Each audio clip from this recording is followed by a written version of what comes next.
there are a few states like Minnesota that do require you typically to allow somebody one chance and to go through rehabilitation. So again, very state-specific considerations when you're approaching that. Some other science basics, alcohol versus drugs. Now, there's some controversy within the counseling community on this and drug abuse counselors and alcohol abuse, because they'll say alcohol and drugs are drugs. They're all drugs, and the addictions and all of that, it's the same kettle of fish.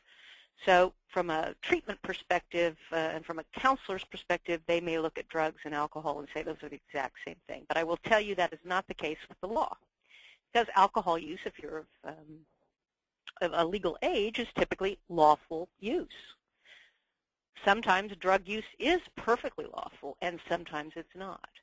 So we distinguish for that. When we get into the ADA, you'll see a big distinction about how some laws treat alcohol versus drug use.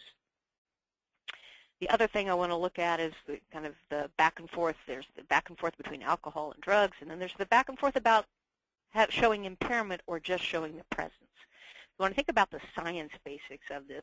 When you do a test for alcohol, you're going to see both. You're going to get a test that tells you whether the alcohol is present, and also that there are blood levels that tell us as a matter of law, usually under state driving laws, or if we look to the Federal Department of Transportation guidelines, they give us a set number and say if you're above 0.02, that's detectable, 0.4, you're impaired, you have to be pulled off the road, and different states might have different places where levels where they put that.